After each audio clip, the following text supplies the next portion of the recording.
तो सिद्दीक जान, जो इस वक्त हम देख रहे हैं कि एक वाज़े दराड़ नज़र आ रही है। मरियम साहबा कहती हैं कि जी मुझे नहीं पता कि क्यों ये 70 लोग भर्ती कर लिए गए हैं, इतनी बड़ी काबीना क्यों है, मैं पूछ कर बताऊँगी। तो इसका मतलब है नाराज़गी का इजहार कर रही हैं। फिर बिजली और पेट्रोल की कीमतों पर भी वो खुश नहीं हैं। तो इसका तो वाज़े मतलब है उनको भी पता लग रहा है, वो भी जलसों में जाती हैं, तादाद कम से कम होती चली जा रही है। लोग कहते हैं जी अब हम जलसे क्या करें।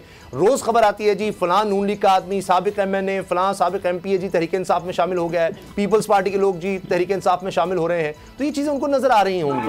तो अब ये दराड़ क्या PDM में भी पड़ेगी? फिर जो ये सोच समझ कर आए थे कि जनाब पता नहीं हम आकर क्या कर देंगे, अपने केसेस उन्होंने ख़त्म करवा लिए, लेकिन जितनी अब महंगाई हुई है, ये तो लड़ाई।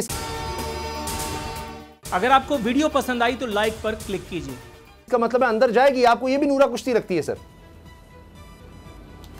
देखिए उसामा गाजी साहब, मैं आपको जो बात नूर हफीज़ साहब कर रहे थे उस पर मैं एक चीज़ बता दूं आपको कि जो मैंने पहले भी कहा था आपको कि जो इक़्तिदार का बिस्तर है ना, इस पे लेटे ये बिल रज़ा थे, लेकिन जाएंगे ये बिल रज़ा नहीं, ये अपनी मर्जी से नहीं जाएंगे, इनको भेजा जाएगा और इनको भेजा जा रहा है। उसकी वजह ये है कि अभी ये जो आप बात कर रहे हैं, देखें वो भी इनको कह रहे हैं कि आपकी हालत ये है कि आप आपस में एक दूसरे की जड़ें काट रहे हैं।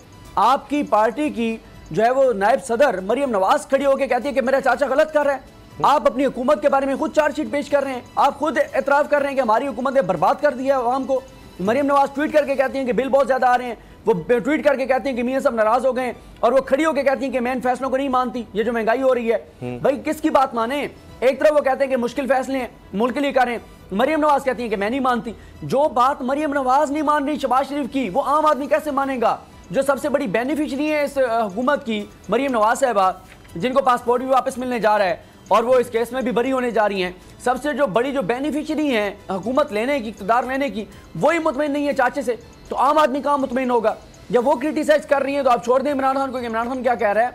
तो बात यह है कि जब इनसे कुछ कंट्रोल नहीं हो रहा, बड़े बड़े ये दावे करके आए थे, बड़े बड़े ये वादे करके आए थे, ये डॉलर 180 पे ले आएंगे, फलानी चीज़ ये कर देंगे, फलां कर देंगे, फलां कर देंगे। आके इन 4-4.5 माह में जी एक चीज़ पाकिस्तान में बता दें जो सस्ती हुई हो, एक चीज़, एक इदारा बता दें जिसकी इज्जत में इजाफा हुआ हो, कोई एक शख्सियत बता दें जिसके बारे में तासुर हो कि वो इनके साथ खड़ी है और उसकी साख बेहतर हुई हो, उसकी जो है वो इज्जत में इजाफा हुआ, कदर में इजाफा हुआ। इनके साथ जो लगता जा रहा है वो जलील होता जा रहा है, जिसका तासुर मिलता है कि वो इनके साथ है, उसकी इज्जत में कमी आती जा रही है। अवाम में वो निकल नहीं सकता, अवाम को फेस नहीं कर सकता। ठीक जाने इन्होंने खुद नहीं है। अच्छा। आए अपनी मर्जी से थे, इनको ऑप्शन दिया गया था, ये इक़्तिदार देख के लालच में आ गए थे कि बड़े मजे होंगे, और तैयारी इनकी कोई थी नहीं, और पता है इनको खुद नहीं था कि हम क्या करने जा रहे हैं। इक़्तिदार लेके उसके बाद 4.5 माह में एक कानून साजी बता दी जो अवाम के लिए इन्होंने की हो। मेरी टैक्सी में बैठ जाओ, चांद तक ले जाऊंगा। आई है टैक्सी कैश, टैक्सी कैश, आई है टैक्सी कैश, टैक्सी कैश, आई है टैक्सी कैश। कभी टैक्सी वाले ने सवारी को किराया दिया, सुना है ये सीट नहीं हॉट सीट है। अब जिंदगी में करेंगे ऐश, क्योंकि आ गई है टैक्सी कैश। आई है टैक्सी कैश। सबसे ज्यादा व्यूज, सबसे ज्यादा रील्स और सबसे ज्यादा रेटिंग के साथ बोल्ड अब भी नंबर 1 पोजीशन पर बरकरार। सब्सक्राइब करें और बेल दबाएं ताकि कोई खबर रह न जाए।